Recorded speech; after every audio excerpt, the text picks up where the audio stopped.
अब देखो, हम पढ़ते हैं एफ ब्लॉक एलिमेंट्स जो है उसके इलेक्ट्रॉनिक कॉन्फ़िगरेशन को। अगर आपको एफ ब्लॉक का इलेक्ट्रॉनिक कॉन्फ़िगरेशन ना लर्न हो तो भी चलेगा, बट बेटर है कि आप उसको लर्न कर लो, क्योंकि आपके ट्वेल्थ के अंदर कंप्लीट एफ ब्लॉक एलिमेंट्स है और वहाँ से एक क्वेश्चन आता ही आता है, तो आप उसको लर्न कर लेना। अब देखो, हम बात करते हैं एफ ब्लॉक एलिमेंट्स के इलेक्ट्रॉनिक कॉन्फ़िगरेशन की। तो आपको पता है एफ ब्लॉक जो एलिमेंट्स है वो कहाँ से स्टार्ट हो रहे हैं हमारे पास, यहाँ लैंथेनम के बाद में ये वाली सीरीज़ और एक्टिनियम के बाद में ये वाली सीरीज़। तो लैंथेनम में आपको क्या देखने को मिल रहा है, यहाँ देखना, लैंथेनम में आप क्या देख रहे हो कि कॉन्फ़िगरेशन क्या है, 5D1 और 6s2। 57 नंबर पे है हमारे पास। अब इसके बाद 58 से हमारे क्या स्टार्ट हो रहे हैं आपके एफ ब्लॉक एलिमेंट्स, जिसमें फर्स्ट हमारे पास है सीरियम यानी लैंथेनॉइड्स में। तो यहाँ पे जो कॉन्फ़िगरेशन है इसमें थोड़ा सा आपको करेक्शन करना है। सिर्फ यहाँ पे ये कॉन्फ़िगरेशन क्या होगा, 4F1 5D1 और 6S2, क्योंकि आपको यहाँ पे कोई भी तरीका नहीं है एफ ब्लॉक में लर्न करने का। सिर्फ और सिर्फ आपको कुछ चीज़ों को ध्यान में रख के ही इनको लर्न करना पड़ेगा। तो आप देखो, यहाँ पे इसमें करेक्शन कर लेना 58 वाले में, जब नोट्स लिखो तो वहाँ पे भी करेक्शन कर लेना। यहाँ पे हमारे पास जो कॉन्फ़िगरेशन होगा उसमें 4F में 1 आएगा और उसके बाद एक वर्ड ही ऐड करना है, वो हो जाएगा आपका 5D1। तो इसको कर देना 4F1 5D1 और 6S2, बाकी सारा करेक्ट है। तो आपको क्या करना है, यहाँ पे जो आपका 5D1 है इसके बाद कौन सा स्टार्ट हो रहा है, एफ ब्लॉक एलिमेंट। तो एफ ब्लॉक में 57 से 58 में गए तो ये क्या हो जाएगा, 4F1। ठीक है, बस एक इलेक्ट्रॉन ऐड करना है। फिर उसके बाद देखो आप आगे की तरफ हमारे कोई एक्सेप्शन नहीं है। यहाँ पे हमारे पास कॉन्फ़िगरेशन 4F1 5D1 था और 6S2 था, क्योंकि ये एक्सेप्शन है सीरियम। और फिर उसके बाद देखो यहाँ पे क्या हो गया, आगे सही तरीके से चलने लग गया, 4F3 हो गया, फिर 4 हो गया, फिर 5 हो गया, फिर 6 हो गया, फिर 7 हो गया। अब ये इसको याद रखना, EU मतलब यूरोप, ऐसे याद रख लेना, याद करने का तरीका बता रही हूँ। और एक आपका यहाँ पे जब आप देखोगे तो आपके पास आएगा YB 70 नंबर पे, YB। तो इसको याद रखने, ये जो आपका EU आ रहा है और एक YB आ रहा है। ठीक है, तो आप ध्यान रख लेना, इसके बाद जो भी एलिमेंट आएगा उसके अंदर डी में इलेक्ट्रॉन जाएगा, मतलब यूरोप और इटली। याद करने का तरीका है, इनके बाद जो भी एटम आएगा उसके अंदर एक एक इलेक्ट्रॉन किस में चला जाएगा, डी में चला जाएगा। बाकी सबका सेम चल रहा है। यहाँ हमारे पास क्या था, 5D1 और 4F1, यही था कॉन्फ़िगरेशन 4F1। अब हमें यहाँ पे एक इलेक्ट्रॉन को बढ़ाना है। अब एक इलेक्ट्रॉन को हम डी में नहीं बढ़ाएंगे बल्कि किस में बढ़ाएंगे, एफ़ में बढ़ाएंगे। तो 4F में 2 होंगे, प्लस एक डी का इलेक्ट्रॉन भी किस में चला गया, एफ़ में चला गया। तो 4F में 3 हो गए, फिर 4 हो गए, फिर 5 हो गए, फिर 6 हो गए, फिर 7 हो गए। अब एफ़ में हमें पता है 14 इलेक्ट्रॉन आ सकते हैं। 14 इलेक्ट्रॉन का मतलब फुलफिल्ड है, लेकिन 7 इलेक्ट्रॉन आ रहे हैं। 7 इलेक्ट्रॉन का मतलब क्या हो गया, हाफ फिल्ड। और मैंने बताया अभी आपको, हाफ फिल्ड क्या होता है, स्टेबल होता है। और इस स्टेबल कॉन्फ़िगरेशन होने की वजह से यहाँ पे अब क्या आता है, डी के अंदर एक इलेक्ट्रॉन चला जाता है। फिर आगे जब आप जाओगे तो आपके पास कितने इलेक्ट्रॉन है, 7 तो ये हो गए और डी का मिला के 8 हो गए, और एक एटॉमिक नंबर बढ़ गया तो कितना हो गया, 9 हो गया। फिर 10, फिर 11, फिर 12, फिर 13 और फिर ये 14 हो गया। और 14 के बाद फिर से एक इलेक्ट्रॉन किस में चला गया, डी के अंदर चला गया। ठीक है, तो अगर आपको याद रखना हो कि हम कैसे याद करें कि डी में किस में इलेक्ट्रॉन जा रहे हैं, तो एक तो मैंने आपको ट्रिक बताई दी थी कि आप कैसे याद रखोगे, यूरोप और इटली, इनके बाद जो जो 2 एलिमेंट आ रहे हैं इनके अंदर डी में एक एक इलेक्ट्रॉन जाएगा। दूसरा आप कैसे याद रख सकते हो, यहाँ देखो आप, लैंथेनम जो है उसमें एक इलेक्ट्रॉन है डी में, और यहाँ पे जो सीरियम आएगा उसमें भी आपका कॉन्फ़िगरेशन यही है, 4F1 5D1। तो आप कैसे याद रख सकते हो, फर्स्ट सीरीज़ जो 4F सीरीज़ है उसमें डी में कितने इलेक्ट्रॉन आ रहे हैं, 1 1। तो याद करने का तरीका क्या है, 1 1। तो आप कैसे याद रखोगे, 4F सीरीज़ के लिए या लैंथेनॉइड्स के लिए 1 1, और यहाँ पे कितने, यूरोप और इटली के बाद में क्या हो जाएंगे, डी के अंदर इलेक्ट्रॉन जाएंगे। ठीक है, फिर उसके बाद अगर हम बात करें नेक्स्ट सीरीज़ की, एक्टेनॉइड्स की, तो एक्टेनॉइड्स में देखो आप क्या देख रहे हो, यहाँ पे भी वही ऊपर वाले के जैसा ही है, 5d1 तो 6d1, फिर 6s2 तो 7s2। लेकिन यहाँ देखो, यहाँ हमारे पास ये एक्सेप्शन है। हमने ऊपर तो क्या देखा था, 4f1 5d1 और 6s2, लेकिन यहाँ पे f में इलेक्ट्रॉन नहीं आता है। यहाँ पे f की जगह किस में इलेक्ट्रॉन आता है, d में। फिर यहाँ पे देखो फिर से d में, फिर यहाँ पे d में, फिर यहाँ पे d में। तो इसको कैसे याद रख सकते हो, याद करने का तरीका वही, 1 इलेक्ट्रॉन, फिर डी में 2 इलेक्ट्रॉन, फिर आगे डी में 1 इलेक्ट्रॉन, तो 1 2 ट्रिपल 1। इस तरीके से आप ध्यान रख सकते हो कि इन एटम्स में, यानी स्टार्टिंग वाले जो एटम्स हैं उनके अंदर डी में इलेक्ट्रॉन जाएंगे।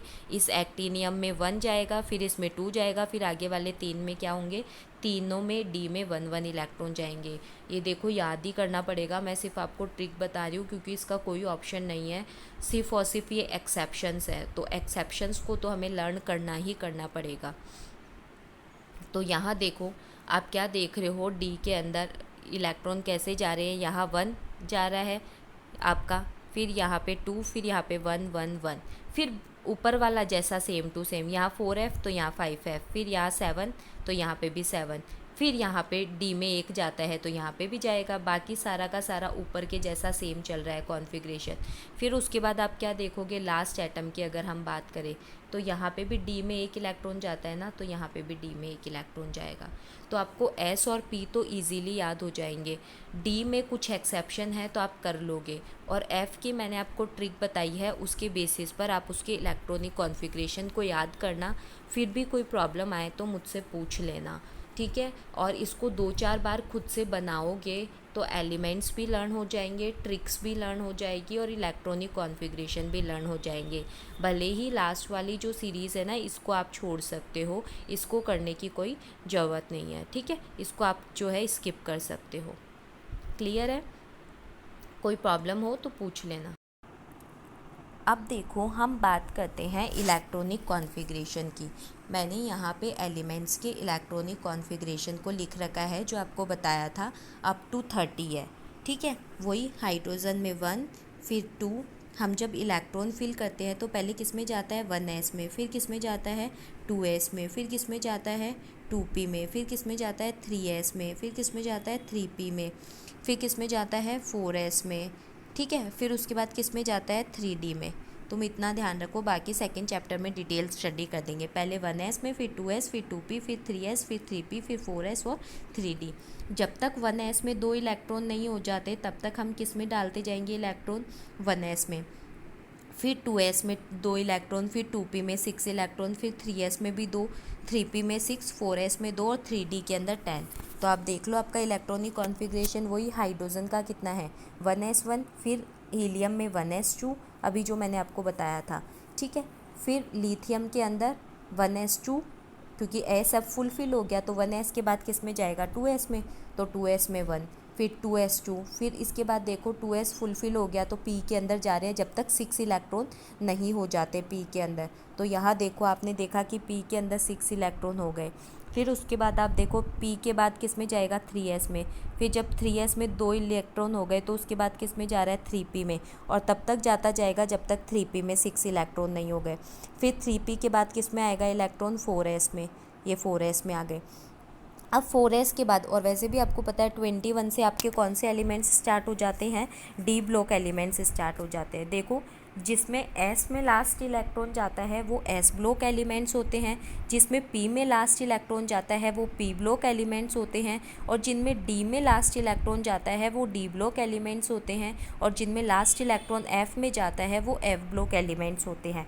इसके अलावा एक्सेप्शन जो है उनकी बात अलग है, ठीक है। फिर अब देखो यहाँ पे 4s फुलफ़िल हो गया, 4s फुलफ़िल होने के बाद किस में जाएगा, d के अंदर इलेक्ट्रॉन जाएंगे जब तक कि 10 नहीं हो जाते।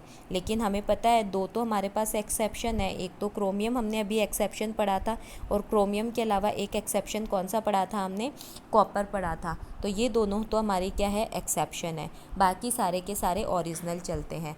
तो आप ज़्यादा भी कुछ याद नहीं कर सको ना, तो एटलीस्ट 1 to 30 तो याद कर लेना, और इसमें भी स्पेशली क्रोमियम और कॉपर को, ठीक है। क्लियर है इतना? तो ये इलेक्ट्रॉनिक कॉन्फ़िगरेशन हुआ आपका, और इसके अलावा इलेक्ट्रॉनिक कॉन्फ़िगरेशन के अलावा ये आपके हो गए जो भी एलिमेंट्स हैं उनके कॉन्फ़िगरेशन, ठीक है। उसके बाद अगर हम बात करें तो हम चलते हैं यहाँ पे। मैं अब आपको ये बता रही हूँ कि हम जो एलिमेंट्स हैं उनको इनर ट्रांजिशन एलिमेंट्स या ट्रांजिशन एलिमेंट्स क्यों बोलते हैं। तो देखो, आपके जो एलिमेंट्स हैं उसके अंदर सबसे फर्स्ट तो होता है न्यूक्लियस। इस न्यूक्लियस के सराउंडिंग में जो है वो इलेक्ट्रॉन्स जो है रिवॉल्व करते रहते हैं। तो जब सबसे बाहर वाला जो शेल होता है, आउटर मोस्ट शेल, उसे तो हम बोलते हैं वैलेंस शेल। उसके अंदर वाला जो शेल होता है इसे हम बोलते हैं पेनल्टीमेट शेल। और फिर जो उसके बाद वाला जो शेल होता है उसे हम बोलते हैं इनर पेनल्टीमेट शेल। अब आप देखो, आपने कई जगह कॉन्फ़िगरेशन देखा है, अभी आप कॉन्फ़िगरेशन पढ़ चुके हो तो आपको अच्छे से पता। देखो यहाँ आप क्या देख रहे हो, डी ब्लॉक की मैं बात करूँ, डी ब्लॉक जो एलिमेंट्स है अगर हम उनकी बात करें तो हम क्या देखते हैं, यहाँ पे कौन से शेल काम में आ रहे हैं, NS और N-1D, ये ही शेल काम में आ रहे हैं ना। NS का मतलब जैसे 4S हो गया तो इससे पहले वाला D काम में आ रहा है। यहाँ देखो 5S है तो इससे पहले वाला D काम में आ रहा है। यहाँ 6S है तो इससे पहले वाला D काम में आ रहा है। मतलब 4S है तो 3D, 5S है तो 4D और 6S है तो 5D। यानी अब जब हम इनका जनरल कॉन्फ़िगरेशन पढ़ेंगे तो भी हम यही लिखेंगे। तो आप क्या देख रहे हो कि डी ब्लॉक एलिमेंट के अंदर हमारे NS और N-1D मतलब वैलेंस शेल और पेनल्टीमेट शेल, सबसे बाहर वाला तो हो गया, ये जो है NS वाला ये तो हो गया वैलेंस शेल, और इससे अंदर वाला कौन सा हो गया, पेनल्टीमेट शेल। तो डी ब्लॉक के अंदर वैलेंस शेल और पेनल्टीमेट शेल काम में आते हैं, इसलिए इनको हम क्या बोलते हैं, ट्रांजिशन एलिमेंट्स बोलते हैं। अब हम बात करें एफ ब्लॉक एलिमेंट्स की। तो एफ ब्लॉक एलिमेंट्स में आप क्या देख रहे हो, यहाँ जैसे देखना आपको देखने को मिल रहा है 4F, जैसे D, ये वाला कॉन्फ़िगरेशन देख लो जहाँ पे DP आ रहा है, तो क्या आ रहा है 5F, 6D और 7S। मतलब ये हो गया NS, ये हो गया N-1D और ये हो गया N-2F, यही तो हो रहा है। 7S ये सबसे बाहर वाला हो गया, इसके अंदर वाला कौन सा हो गया 6D, और इससे भी अंदर वाला कौन सा हो गया 5F। तो ये तो हमारा वैलेंस शेल, ये पेनल्टीमेट शेल और ये हमारा प्री पेनल्टीमेट शेल। तो इसके अंदर ये तीनों इलेक्ट्रॉन्स, तीनों जो शेल है वो काम में आ रहे हैं, और इलेक्ट्रॉन जो है वो लास्ट किस में जा रहा है, प्री पेनल्टीमेट शेल के अंदर जा रहा है। इसलिए इनको हम क्या बोलते हैं, इनर ट्रांजिशन एलिमेंट्स। और डी ब्लॉक वालों को हम क्या बोलते हैं, ट्रांजिशन एलिमेंट्स। और एस और पी के अंदर हमेशा वैलेंस शेल में इलेक्ट्रॉन जाता है, यानी आउटर मोस्ट शेल में इलेक्ट्रॉन जाता है, तो उनके फर्स्ट वाले एल्कली मेटल, सेकंड वाले एल्कलाइन अर्थ मेटल्स, और 13 से 18 तक जो पी ब्लॉक एलिमेंट्स हैं उनको हम बोलते हैं रिप्रेजेंटेटिव एलिमेंट्स। ठीक है, अब देखो हम क्विक रिवीजन कर लेते हैं फटाफट। हमने जो पढ़ा है कि पीरियोडिक टेबल जो होती है उसके अंदर एस ब्लॉक हमारे फर्स्ट और सेकंड ग्रुप है, एल्कली मेटल्स और alkaline earth metals. P block जिन्हें रिप्रेजेंटेटिव एलिमेंट्स बोलते हैं 13 to 18, डी ब्लॉक 3 to 12 जिन्हें ट्रांजिशन बोलते हैं, और एफ ब्लॉक में लैंथेनॉइड्स और एक्टेनॉइड्स जिन्हें इनर ट्रांजिशन बोलते हैं। नोबल गैसेस जो है वो 18th ग्रुप के ऊपर आती हैं हमारी, ठीक है, और इसको हम ज़ीरो ग्रुप या नोबल गैस ग्रुप भी बोलते हैं। फिर इसके अलावा कुछ जनरल इंट्रोडक्शन दिया हुआ है चीज़ों का कि टोटल 5 लिक्विड एलिमेंट्स हमारे पास प्रेजेंट है। कौन कौन से हैं, FR, CS, Br, gallium, mercury, ये सारे के सारे।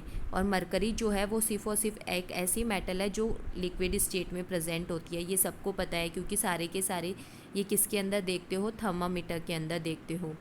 फिर 11 जो है वो हमारी पीरियोडिक टेबल में गैसेज है, ये देख लेना। TE जो है सबसे पहला आर्टिफिशियल एलिमेंट है।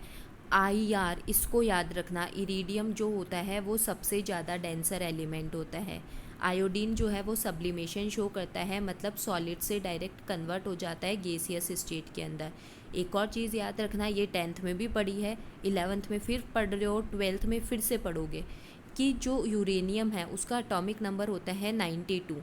तो 92 यूरेनियम के बाद जितने भी एलिमेंट्स आते हैं उनको हम बोलते हैं ट्रांस यूरेनिक एलिमेंट्स या पैरा यूरेनिक एलिमेंट्स, और ये सारे के सारे होते हैं radio active elements, lanthanoids, actinoids को हमने पीरियोडिक टेबल में अलग से रखा है।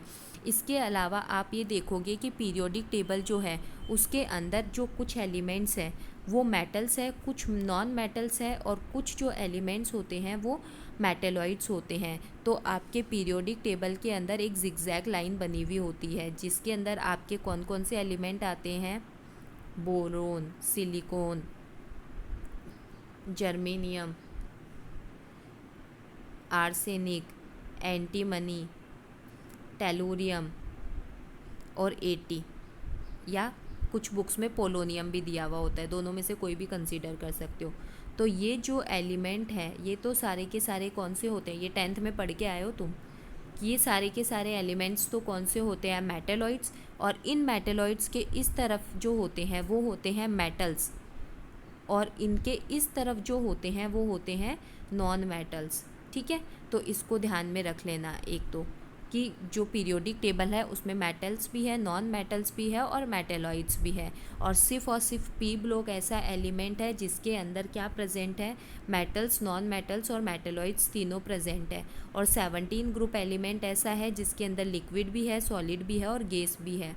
और आपका जो नीचे वाला फर्स्ट में आता है, फर्स्ट और सेकंड में रेडियम और फ्रेंशियम, ये क्या होते हैं, रेडियो एक्टिव एलिमेंट्स होते हैं। अब एस ब्लॉक की पर्टिकुलर बात करें तो इनका जनरल इलेक्ट्रॉनिक कॉन्फ़िगरेशन फर्स्ट का NS1 होता है और सेकंड का NS2 होता है। फिर उसके बाद एस के अंदर सारे के सारे मेटल्स होते हैं, सिर्फ हाइड्रोजन एक्सेप्शन है। ठीक है, इसके अलावा जो है कुछ सॉलिड स्टेट के अंदर होते हैं। एस ब्लॉक के जो एलिमेंट्स होते हैं वो मेनली हाइड्रोक्साइड, कार्बोनेट्स, सल्फेट्स ये सब बनाते हैं। मैग्नीशियम पता ही है तुम्हें, क्लोरोफिल प्लांट्स के अंदर प्रेजेंट होता है। लिथियम सबसे स्ट्रॉन्ग रिड्यूसिंग एजेंट होता है, ये तुमने पढ़ा है लास्ट जो 10th में पढ़ा था ऑक्सीडेशन रिडक्शन, वहाँ पे भी था। और उसके अलावा आप जब आगे ऑक्सीडेशन रिडक्शन वाला चैप्टर करोगे तो वहाँ पे भी आएगा कंप्लीट एक्सप्लेनेशन के साथ। फिर डायगनल प्रॉपर्टी वाला इसको छोड़ दो, ये जब हम आगे पढ़ेंगे तब बताऊंगी डायगनल रिलेशनशिप क्या होता है। इसके अलावा पी ब्लॉक जो है उसका जनरल इलेक्ट्रॉनिक कॉन्फ़िगरेशन आपका क्या होता है, NS2 NP126। फिर डी ब्लॉक एलिमेंट्स आपको बता ही चुकी हूँ, 3D 4D और 5D और ये 6D। 3D जो है वो आपको पता ही है 21 से लेकर 30, सेकंड जो रो होती है वो 39 से 48। फिर इसके बाद 5D के अंदर 57 एलिमेंट आएगा। फिर उसके बाद वाले तो कहाँ चले गए, F में चले गए। और फिर उसके बाद H2 जो हैफनियम है 72 से लेकर 80 वाले, और 104 से लेकर 112, और 89 एक्टीनियम के बाद वाले कहाँ चले गए, F ब्लॉक के अंदर चले गए। फिर मैं बता चुकी हूँ डी ब्लॉक एलिमेंट्स को हम इनर ट्रांजिशन एलिमेंट्स जो है वो बोलते हैं, ट्रांजिशन एलिमेंट्स बोलते हैं। और डी ब्लॉक एलिमेंट्स को ट्रांजिशन एलिमेंट्स बोलने के लिए एक तो आपको रीज़न बताया था कि क्या होता है, इलेक्ट्रॉन जो है वो पेनल्टीमेट शेल में जाते हैं। दूसरा रीज़न ये है कि इनके जो आउटर मोस्ट शेल होते हैं वो इनकम्प्लीट होते हैं। जिंक, कैडमियम और मरकरी, ये वाला क्वेश्चन आपके 11th में भी और 12th में भी पता नहीं कितनी बार पूछा गया है कि जिंक, कैडमियम और मरकरी जो है इनको हम ट्रांजिशन एलिमेंट्स नहीं बोलते हैं। ये डी ब्लॉक एलिमेंट्स तो है लेकिन ट्रांजिशन एलिमेंट्स नहीं बोलते हैं क्योंकि इनका जो आउटर मोस्ट शेल है वो क्या होता है, फुलफिल्ड होता है, जबकि ट्रांजिशन एलिमेंट्स का आउटर शेल क्या होता है, इनकम्प्लीट होता है। तो जिंक, कैडमियम, मरकरी जो सबसे लास्ट में आते हैं, Zn, Cd और Hg, ये सबसे लास्ट में आते हैं। इन तीनों के डी में कितने इलेक्ट्रॉन होते हैं, 10। तो आउटर मोस्ट शेल जो होता है फुलफिल्ड होता है। 4s में ये s जो होता है उसमें भी 2 इलेक्ट्रॉन्स होते हैं। तो आउटर मोस्ट शेल फुलफिल्ड है, तो फुलफिल्ड होने की वजह से इनको हम क्या नहीं बोलते, ट्रांजिशन एलिमेंट्स नहीं बोलते। ठीक है, तो इसका मतलब सारे के सारे ट्रांजिशन एलिमेंट्स जो है वो डी ब्लॉक एलिमेंट्स है, लेकिन सारे डी ब्लॉक एलिमेंट्स क्या है, ट्रांजिशन एलिमेंट्स नहीं है। मैक्सिमम ऑक्सीडेशन स्टेट जो है वो कौन शो करता है, ओस्मियम +8 तक शो कर सकता है, और वेरिएबल ऑक्सीडेशन नंबर भी शो करते हैं। एफ ब्लॉक एलिमेंट्स देखो, यहाँ पे एक चीज़ और देख लेना, डी ब्लॉक एलिमेंट्स जो है इनका जनरल इलेक्ट्रॉनिक कॉन्फ़िगरेशन ये होता है N-1D 1 to 10 और NS 0 to 2। 0 किसके अंदर है, मैंने बताया था निकिल, PD और PT। तो निकिल का तो कॉन्फ़िगरेशन कितना होता है 3D8 और PD का कितना होता है 4D10। इसका मतलब इसमें S में कितने इलेक्ट्रॉन होंगे, 0। इसलिए हमने यहाँ पे क्या लिखा है NS0, ठीक है। फिर उसके बाद आगे चलो तो आप देखोगे कि एफ ब्लॉक एलिमेंट्स, तो एफ ब्लॉक एलिमेंट्स का जनरल इलेक्ट्रॉनिक कॉन्फ़िगरेशन आपका कितना होगा N-2 F0 to 14।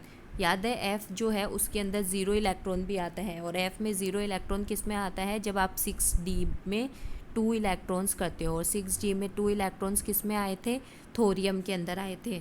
तो N-2 F0 to 14, N-1 D जो है वो मैक्सिमम 2 ही इलेक्ट्रॉन आ सकते हैं, एफ़ में पड़ा था कॉन्फ़िगरेशन, और ये NS2 हो गए आपके। फिर उसके बाद आपकी जो 4F सीरीज़ है वो सीरियम से लेकर ल्यूटीशियम तक, और 5F सीरीज़ जिसे एक्टिनोइड्स बोलते हैं, थोरियम से लेकर लोरेंशियम तक। इसके अंदर वैलेंट शेल, पेनल्टीमेट शेल और इनर पेनल्टीमेट शेल काम में आते हैं। वही इनके आउटर मोस्ट तीनों शेल जो होते हैं वो इनकम्प्लीट होते हैं, इसलिए इनर ट्रांजिशन एलिमेंट बोलते हैं। प्रोमीथियम जो होता है वो मैन मेड एलिमेंट है। लैंथेनॉइड में यूरेनियम जो है वो लास्ट नेचुरल एलिमेंट होता है, और यूरेनियम के बाद जितने भी एलिमेंट्स आते हैं इनको हम ट्रांस यूरेनिक एलिमेंट या पैरा यूरेनिक एलिमेंट्स बोलते हैं, और वो सारे के सारे क्या होते हैं, रेडियो एक्टिव होते हैं। और एक्टिनॉइड्स जो होते हैं, जो 5F सीरीज़ वाले हैं, वो सारे के सारे क्या होते हैं, रेडियो एक्टिव होते हैं। अब एक जो टॉपिक है वो ये है हमारा कि हमें जो लास्ट सीरीज़ के अंदर कुछ एलिमेंट्स जो है उनका पहले जब डिस्कवरी नहीं हुई थी तो उनके नॉमेनक्लेचर का सिस्टम क्या था।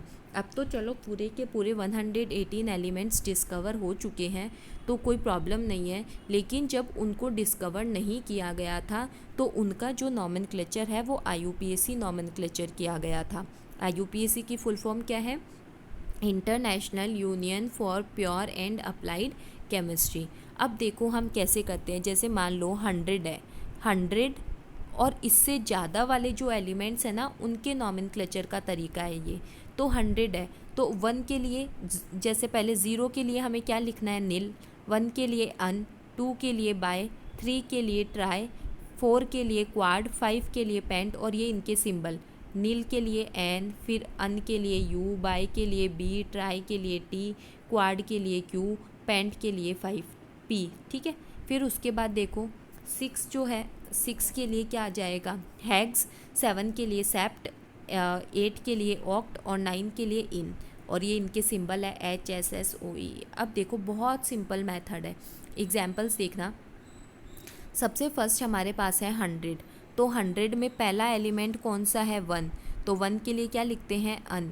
देखो एक और चीज़, IUPAC में भी कभी भी स्पेस नहीं आता है, ये चीज़ ध्यान रखना।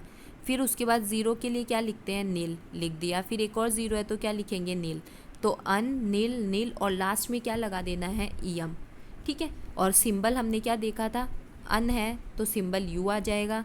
फिर उसके बाद एक और चीज़ याद रखना, जब भी किसी एलिमेंट का सिंबल लिखो तो फर्स्ट लेटर हमेशा कैपिटल और बाकी सारे लेटर हमेशा स्मॉल, ठीक है ना। ये सिंबल को रिप्रेजेंट करने का तरीका है। कई बार A बड़ा लिख देते हो, L भी बड़ा लिख देते हो, बिल्कुल रॉन्ग। C बड़ा, L बड़ा, ये भी रॉन्ग। फर्स्ट लेटर कैपिटल और सेकंड लेटर हमेशा स्मॉल, ठीक है। अब उसके बाद देखो 101 है, तो 101 में फर्स्ट क्या आएगा, 1, 1 के लिए N, फिर 0 के लिए नील, फिर 1 के लिए अन, और लास्ट में क्या लगाना है, EM, सिंबल क्या हो गया, UNU, ठीक है। ऐसे ही हम चलते हैं 109 की बात करते हैं जैसे, तो 1 के लिए अन, 0 के लिए नील, और 9 के लिए इन, और लास्ट में क्या लगा देना है, EM, और सिंबल क्या बन गया, UNE, ठीक है। तो आप कई जगह पीरियोडिक टेबल में जो कंप्लीट नहीं है उनमें लिखा हुआ देखते हो, लिखा हुआ होता है UUU, UNE, UNE, ठीक है, UNH, UNP, तो वो इसी के बेसिस पर, इस IUPAC नॉमेनक्लेचर जो है उसी के बेसिस पर नेम लिखे हुए हैं। जैसे यहाँ पे देखो आप 117 एलिमेंट की बात करें तो 1 के लिए क्या आएगा, अन, फिर 1 के लिए क्या आएगा, एन, और 7 के लिए क्या आएगा, सेप्ट, और लास्ट में क्या लगा दोगे, EM, और सिंबल क्या बन गया, अन के लिए U, फिर वापस अन है तो स्मॉल u, और सेप्ट का S, तो UUS। तो इस तरीके से आप जो है टोटल 118 एलिमेंट्स का IUPAC नॉमेनक्लेचर कर सकते हो। ये आपका इतना जो है वो बेसिक एलिमेंट्स का क्लासिफिकेशन हुआ है, और एलिमेंट्स का IUPAC नॉमेनक्लेचर हुआ है, और पीरियोडिक टेबल और कॉन्फ़िगरेशन हुआ है। अब इसके बाद जो हम स्टडी करेंगे वो पीरियोडिक प्रॉपर्टीज़ स्टडी करेंगे जो हमने 10th क्लास में पढ़ी है। बस यहाँ पे हम थोड़ा डिटेल के अंदर स्टडी करेंगे। क्लियर है?